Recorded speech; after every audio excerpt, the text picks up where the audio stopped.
Okay, hello everyone. Today, I will be drawing digitally, but I want to try something different. I want to try having you guys like up and then like my iPad's here, like on the table. So it's not like directly speed paint from iPad or whatever. Yeah. I already picked out my reference picture. I just woke up, that's why my hair looks like this. I took a nap at 5 p.m. This is my winter drawing glove because this stupid iPad, the latest iPad by the way, the latest iPad Pro, is super bad at palm rejection. So you need to have a glove when you use it. My old iPad, it was like the first Pro that ever came out with Apple Pencil. It doesn't have this issue, but this one has this big issue, so it's really annoying. Anyways, let's begin. Alright guys, so the speed paint has begun. Let me know if you like this style better, where you can like see my hand. I don't really see a difference if I think about it, like if you can see my hand or not, that's the only difference, and it's like, why would you want to see my hand? But I don't know, maybe this style is better, or maybe I should try not doing voiceover and just try drawing and talking at the same time. Yeah. I've been doing more digital art on TikTok lately, so if you guys want to see me live stream digital art, you can check me out on TikTok. It's the same as my YouTube at myink. But yeah, always use a reference. I mean, I say that, but I don't always use a reference. But you really should, because like even if it's something simple like a girl turning her head or something like this, and like holding a basket, it helps a lot. Just to get the colors that all match together, because someone already did the work for you, right? They already took the picture, they already matched the colors. Here I drew the head too big, so I shrink it after. Yeah, so someone's already done the work. All you have to do is color drop, and then you learn more as you color drop. It's not like you're just stealing or whatever. And you're making it something completely different. Yeah, that's my thoughts, I guess. I don't know. Clothing reference is also good. You get to see the folds of the clothes and where the shadows actually are. And most importantly, for backgrounds, like if you see in the end, my background doesn't look exactly like the reference, which is fine. Like, you're not totally copying. It's your own artistic vision, right? So my background looked different. What's so important when coloring backgrounds is the texture. You can't do everything with one brush. I learned that the hard way by my drawings all looking kind of flat. I mean, maybe you can if you're God, but I'm not.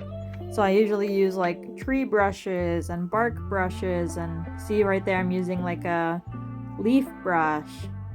So what I do to color is I select the whole background and then fill tool it, and then I like fill tool it with the color that's most prominent in the background. Then I'll go over into the next layer and start drawing what's on top, what's in the foreground. So here it's the leaves. And then next I will go to the background, like more of the background in far away. And I just do the big blocks of color.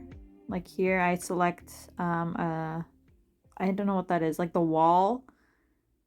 And I just color it in, and then there's the brown part, which is like a door. And that's the floor. I was too lazy to use the straight line tool, so I just used the what's it called? The square tool. See, here I'm using a separate brush again. It's like a dotted brush. Sorry, I guess it's hard to see. Maybe you can zoom in.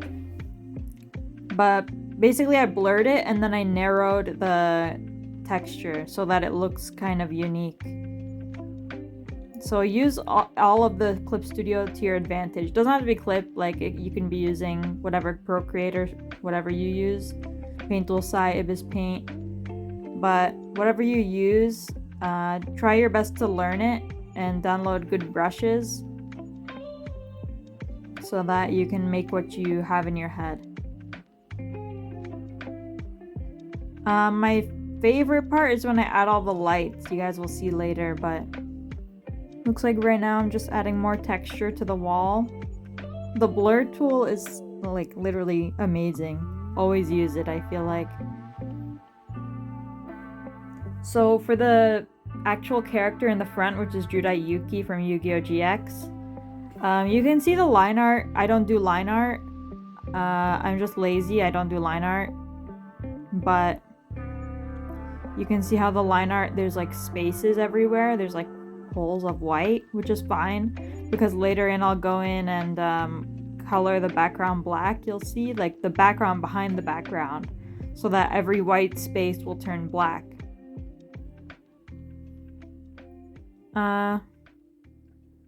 Yeah, and I color all the character on one layer. No specific reason for that. I'm just really lazy. And I don't want to keep making a bunch of different layers because then I feel like it looks too picture perfect. And I don't want my drawings to exactly look picture perfect. I want them to look like they're alive, you know? If that makes any sense.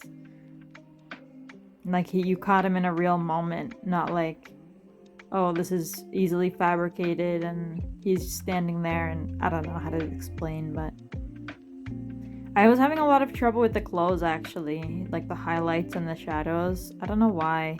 Usually I'm fine with clothes. His hair in the end also looks like flipped. You'll see later, but the dark part becomes light and the light part becomes dark. I like the jeans a lot, how they look. See, if I had not used reference, I would have not drawn the jeans like that. I would have drawn them how I always usually draw them instead of how they actually should be drawn. And now I learned more that this is how jeans actually look like.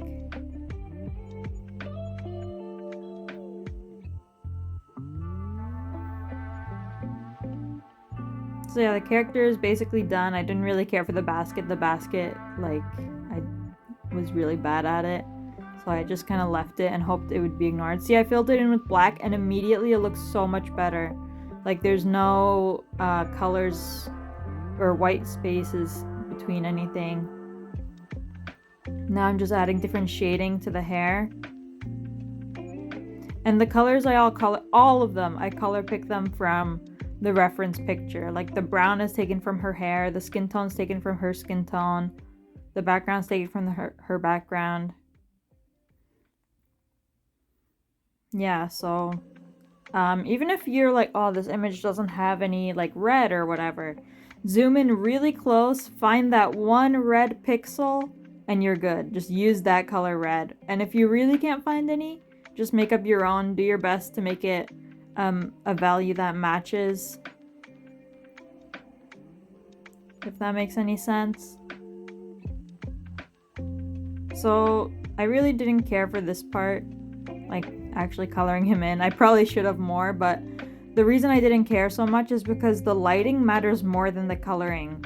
Lights matter more to make the image look realistic. So see here, I'm doing an overlay layer just to add some more color to his face and his shirt. It looks like almost like the face, the skin tones reflecting off of the shirt, and I think that's really pretty looking. Or like maybe that the shirt is see-through a little bit. You can see a bit of his skin tone. And now I'm using an add glow layer. And so for this technique, listen carefully if you want to learn how to draw lights like me. You see how it's also random? And I'm just clicking, like I'm not painting anything in. So what I'm doing is using the fill tool actually.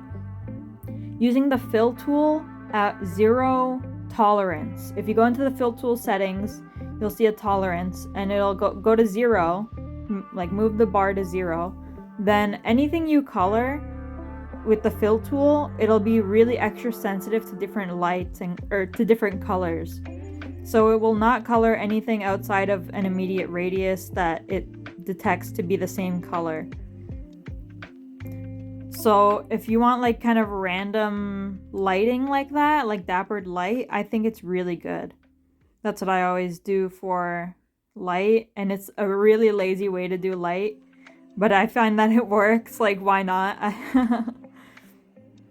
So yeah, that's my secret. Use the fill tool at 0 tolerance. I don't know how I found that out. I just was doing it. Here I was adding some flowers, but they didn't look right. And so, yeah, there's red flowers in the actual image.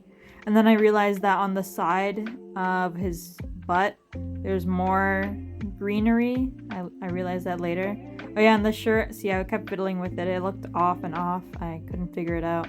And now I'm adding another different type of layer type, multiply layer, just to make the leaves a bit darker and the background a bit darker compared to judai.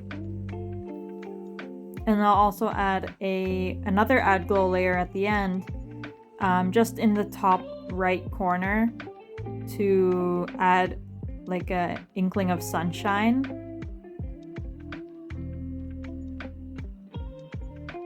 Yeah, here I was trying to figure out why the leaves weren't as bright as I wanted them to be, and I figured it's because, oh yeah, the multiply layer is there, so I had to take away the multiply layer on some specific leaves that I wanted to be bright. Oh yeah, and here I added a little, see, more texture, right?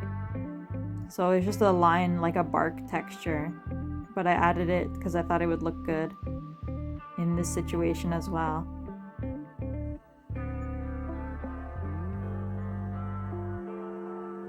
Just adding some finishing touches now. I don't know what I'm doing specifically. Oh yeah, I was trying to fix the hair because his hair is inverted. Like the light part is dark. Wait, the dark part is light and the light part is dark. See, there's the light in the top corner. Always use, I mean, you don't have to, but if you want to use this technique, just use overlay layers and add glow and multiply. So yeah, thanks guys.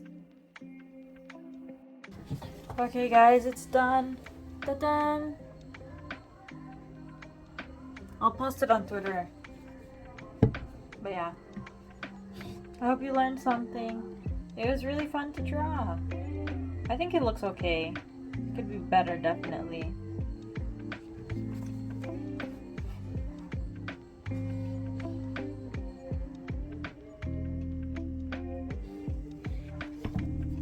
Bye!